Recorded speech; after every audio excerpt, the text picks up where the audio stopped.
Hello అండి, నమస్కారం అందరికీ. ఇవాళ మనము వనభోజనాలు, కార్తీక మాస వనభోజనాల గురించి, వాటి విశిష్ట గురించి తెలుసుకుందాము. కార్తీక మాసం వచ్చిందంటే మన రాష్ట్రాల్లో వనభోజనాల సందడి ప్రారంభమవుతుంది. అయితే ఎందుకు కార్తీక మాసంలోనే వనభోజనాలు వెళ్ళాలి, దాని విశిష్ట ఏంటి అని కొంతమందికే తెలుసు. దాని గురించి వాళ్ళని మీకు చెప్పదలుచుకున్నాను. ఒకసారి దాని ప్రాముఖ్యత ఏంటో ఒకసారి చూద్దాము. వనం అంటే అనేక వృక్షాల సముదాయం. రావి, మర్రి, మద్ది, మోదుగ, జమ్మి, ఉసిరి, మామిడి, వేప, పనస అలాంటి చెట్ల వృక్షాలతో పాటు ఉంటుంది. దాంతోపాటు తులసి చెట్టు, అరటి చెట్టు, జామ చెట్టు, కొబ్బరి, నిమ్మకాయ చెట్టు, ఇవన్నీ పూల మొక్కలతో ఉంటుంది. ఇవన్నిటి కలుపుకుంటే దాన్ని వనం అంటారు. అలానే ఇక్కడ ఉన్న చోట్ల కొన్ని చోట్ల మనకు జింకలు, కుందేలు, నెమలు, చిలకలు చాలా రకాలు వాటి సాధు ప్రాణాలు కూడా ఉంటాయి. సో ఈ కలయిక అంటే ఇట్లాంటి వనంలో మన చెట్లతో పాటు రకరకాల జంతువులు ఉంటాయి. సో ఇది మంచిగా నివసించడానికి అనువైన ప్రదేశం అన్నమాట. అయితే ఈ వనాన్ని దేవతా స్వరూపము అంటారు. వృక్షాలు, మొక్కలు, దేవతలు, మహర్షులకి దేవతా ప్రతిరూపాలు అన్నమాట. ఇలాంటి వనానికి ఏడాదికి ఒకసారి మనం దర్శించాలని మన పూర్వీకులు చెప్పారు. దానికి ఆధ్యాత్మిక కారణాలు ఉన్నాయి, ఆరోగ్య కారణాలు కూడా ఉన్నాయి. కార్తీక మాసం నాటికి వానలు వెళ్ళిపోతాయి, వెన్నెల రాత్రులు ప్రారంభమవుతాయి, చలిగా అంతగా ముదరదు, సమశీతోష్ణ వాతావరణం ఉంటుంది. మనసుకి ఆనందం, ఆహ్లాదం కలిగించే మాసం ఈ కార్తీక మాసం. ఆధ్యాత్మిక ఆలోచిస్తుంటే ఇది శివకేశవులకి చాలా ప్రీతికరమైన మాసము. అందుకనే శివకేశవ భక్తులు ఒక చోట చేరి ఐకమత్యంతో ఆనందంగా గడపడానికి అవకాశం కల్పించింది ఈ కార్తీక మాసం. ఈ వృక్షాలు, మొక్కలు, చెట్లు పచ్చగా చిగుర్చి పరిశుద్ధమైన ఆరోగ్యకరమైన ప్రాణవాయువుని ప్రకృతిలోకి విరామించేస్తుంది ఈ కార్తీక మాసం. అందుకే కార్తీక మాసంలో వనభోజనాలకి వెళ్ళాలని మన పూర్వీకులు చెప్పారు. ఆ గాలిని పీల్చడం మనకు చాలా ఆరోగ్యకరమైన విషయము.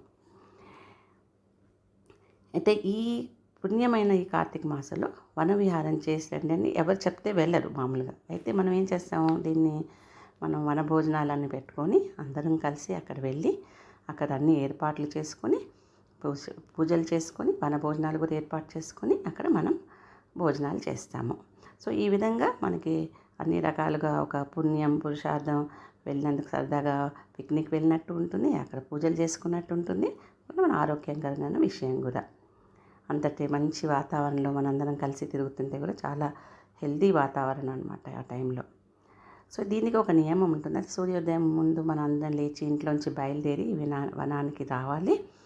అక్కడ ఈ వృక్షాల కింద మనం విగ్రహాలు పెట్టుకొని ఆ పూజా పటాలకి పూలదండలతో అలంకరించుకొని మనం అందరం పూజలు చేసుకొని సామూహికంగా కలిసి మనం శాకాహార వంట తయారు చేసుకొని పూజ అయినాక మహానైవేద్యం పెట్టి అందరం కలిసి ఫస్ట్ దేవతారాధన చేసుకొని తర్వాత ప్రసాదాన్ని పెట్టించుకొని తింటాము.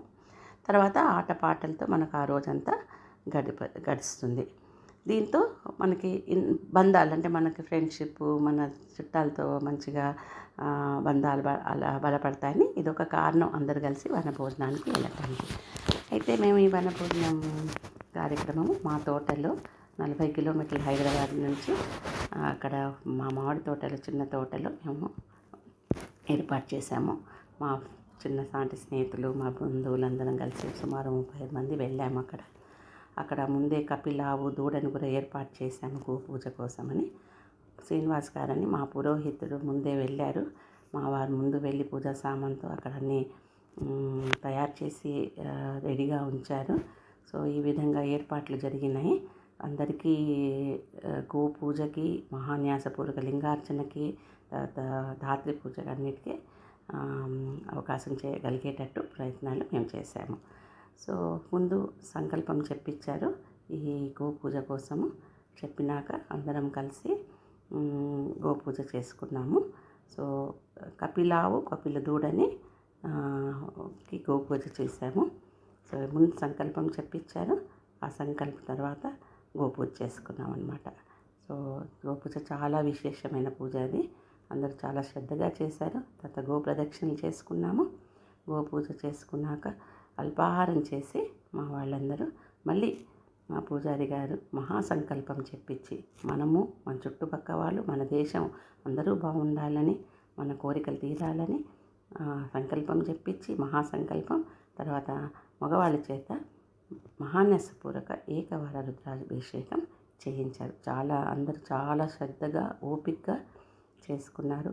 పెద్దవాళ్ళు వచ్చారు, వాళ్ళు చాలా ఓపికగా మొత్తం అభిషేకాన్ని వీక్షించారు. సో ఈ విధంగా అందరికీ ఏర్పాట్లు జరిగినాయి. సో మేము ఆడవాళ్ళు కూడా ఎంతవరకు సహాయం చేయగలిగితే వాళ్ళకి సహాయంగా ఉండి ఈ అభిషేకం అప్పుడు పక్కనే ఉండి చేసుకున్నాము. సో ఈ విధంగా చాలా మంచిగా ఏకవార రుద్రాభిషేకం జరిగింది. శివలింగాన్ని పెట్టుకొని ఎవరి శివలింగం వాళ్ళు తెచ్చుకున్నారు దానికి అభిషేకం చేసుకున్నాము. పాలు, నెయ్యి, తేనె, పంచదార, కొబ్బరి నీళ్ళు, తర్వాత అన్ని పెరుగు, అన్ని ఆవు పాలు, ఇలా పక్కనే ఒక టెంట్ హౌస్లో అది తోటలోనే చెట్ల కింద ఇట్లా వంటలు చేశారు. మా వంట ఆవిడ పొద్దునే వెళ్ళి మొత్తం వంటకి తయారు చేశారు. మేము కూడా అందరం చెయ్యి వేసాము. ఇట్లా పున్నబ్బురలకి ఉండలు కట్టాము సరదాగా. మా చేయగలిగింది మేము అందరం కలిసి సరదాగా ఉండలు కట్టాము. తర్వాత ఒక చెయ్యి వేసి కొంచెము కూరలో వేయించటము ఏదో తలా ఎవరికి వచ్చింది వాళ్ళు సహాయం చేశారు. ఈ విధంగా సరదాగా మేము వంట చేయటంలో వాళ్ళకి సహాయం చేశాము. ఇది ఒక మంచి మెమరబుల్ ఈవెంట్ అన్నమాట. సో ఇలా చూడండి, కూరలు రెడీ అవుతున్నాయి, వంట రెడీ అవుతున్నది. సో ఎవరికి ఉన్న వాళ్ళు మళ్ళీ మామిడి చెట్ల మధ్యన తిరుగుతూ ప్రకృతి సౌందర్యాన్ని చూసుకుంటూ ఆనందపడ్డారు. సో కొంతమంది పూజను చూస్తున్నారు. పిల్లలు అయితే చాలా ఆనందంగా ఓపెన్ ప్లేస్ చూసి చాలా హ్యాపీగా తిరిగారు. మాకు చాలా ఆనందం అనిపించింది. ఇలా అందరం సరదాగా ఆ రోజు మన భోజనానికి ఈ తోట, ఇది మామిడి తోటలో కొన్ని జామ చెట్లు, వేరే చెట్లు కూడా ఉన్నాయి, ఉసిరి చెట్లు కూడా ఉన్నాయి. తర్వాత మేము ధాత్రి పూజ కూడా ఇంకా అన్నీ చేసుకున్నాము. ఇలా లింగార్చన అయినాక మా అందరి చేత హారతి ఇప్పించారు లింగాలకి. అయిపోయినాక ఇంకా మేము తిరిగి అందరి చేత ఎవరి లింగానికి వాళ్ళ హారతి ఇచ్చేశారు. సో చాలా బాగా చేయించారు లింగార్చన, ఏకవార రుద్రాభిషేకము.